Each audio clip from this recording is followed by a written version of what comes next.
Order! Order! You are an incorrigible delinquent at times. Behave yourself, man!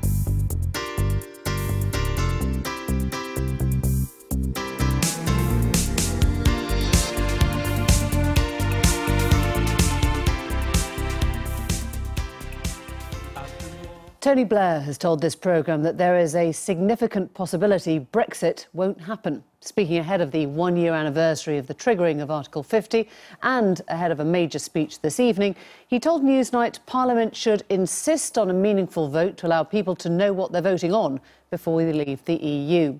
He suggested the government would try and fudge it before March 2019 and that without a further vote for Parliament on the substance of Brexit, the UK would be in a much weaker negotiating position. I asked him why he was asking for MPs to be given a free vote on the Brexit deal.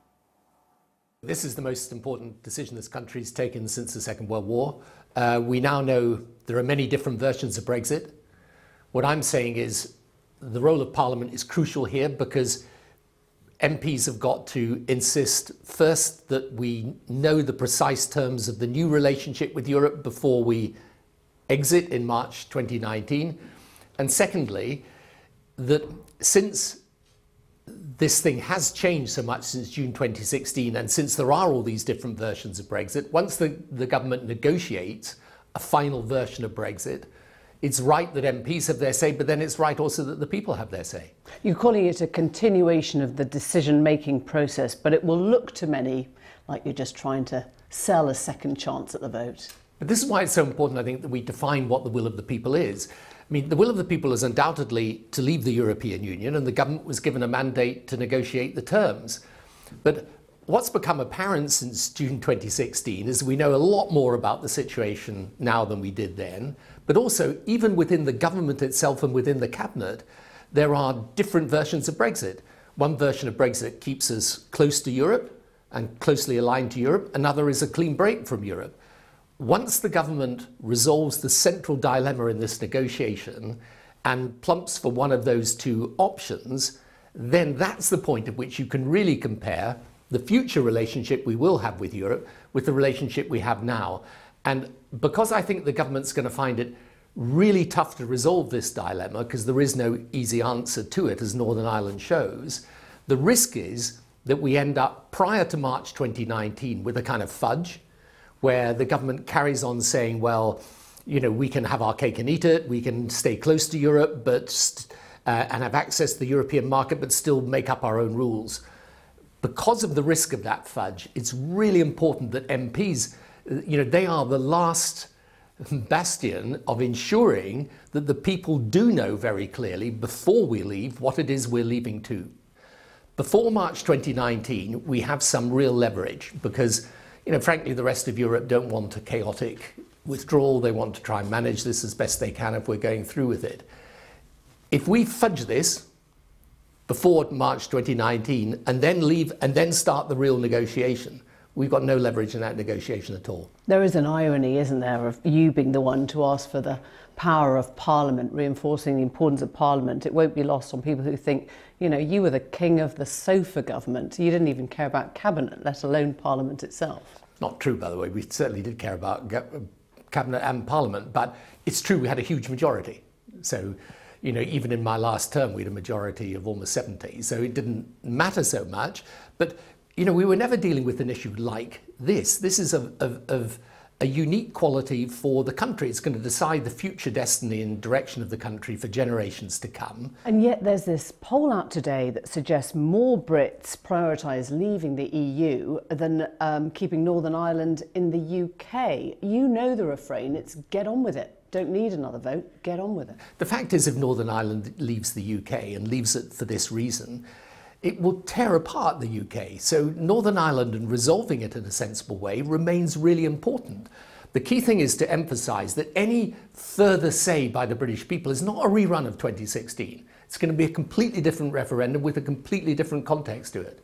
But do you actually think that there is a danger with having a hard border in Northern Ireland? Yeah, for sure, because part of the Good Friday Agreement was that we recognised, we kept the principle of consent, the people in Northern Ireland remain part of the UK for as long as the majority wish it. So that was the huge concession made to unionism. But in return for that concession, it was accepted that the nationalist aspiration and identity of those people who want a united Ireland should be recognised.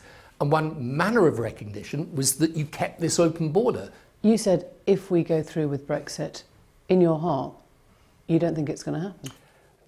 I don't know. I mean, I always say to people the likelihood is that it happens, but I think there's a significant possibility it doesn't. If Parliament makes sure that the government can't fudge the terms of the new relationship before we leave. Let me ask you about the claims being directed towards Vote Leave about their spending just before the referendum. Do you think there is a case to be made for reconsidering the result based on what you now know? I think if there were breaches of the rules, then of course they should be taken very seriously. But I actually don't think, people weren't tricked into voting Leave. They voted Leave for reasons I completely understand. Do you believe Jeremy Corbyn is anti-Semitic? I don't believe he is personally anti-Semitic. No, I don't actually. But I do believe that he and the people around him particularly do not understand the seriousness of this problem. I think up to now, at least, they haven't really got it. And I think they would be very wise to listen carefully to what the Jewish community is saying today and to act upon it. What I would urge the Labour leadership to do collectively is to recognise this is a real problem. It's got beyond the stage where words will solve this. He's going to have to show that he really understands the issue, that the people around him really understand it, and that he's prepared to act on it. What will you say to people who say, of course, you've always been hawkish on foreign affairs in the Middle East, you are conflating two things here? What I say to that is very simple, that you can be anti the policy of any one government in Israel. That's different from being anti the state of Israel, anti its existence. And when people are in that position, it very quickly trends across into anti-Semitism. Why do you think this has taken so long? I don't know, because I think there are people around him at least who don't really think this is a serious issue, and hopefully now they realise that it is. Do you think what the government has done now has been the right action on Russia? Theresa May has been much tougher on expelling Russians than, for example, you were after the death of Litvinenko. I think she's basically right to do what she's doing. So I would support the government. I think it's important that a strong signal is sent. And I think on an issue like this, unless there's a very good reason for diverging from the government, you're best to support it on a matter of national interest, national security. Is that a reference to Jeremy Corbyn's own response? No, it's not. It's just, you ask me and I'm telling you. Whatever the message, you know very well that when you are the messenger, there is a whole raft of people who shut down, who do not want to hear. Yeah, but this is democracy. So I have the right to speak and you have the right to listen. And I don't have the right to make you listen, and you don't have the right to stop me speaking. And honestly, if you care about the country and care about the direction it has, both in terms of Brexit and in terms of politics, you've got a right to speak. And if people don't want to listen because of the messenger, I totally understand that. But I feel very strongly, and I do actually care about the country and care about the direction it's heading in. Tony Blair, thank you very much. Thank you.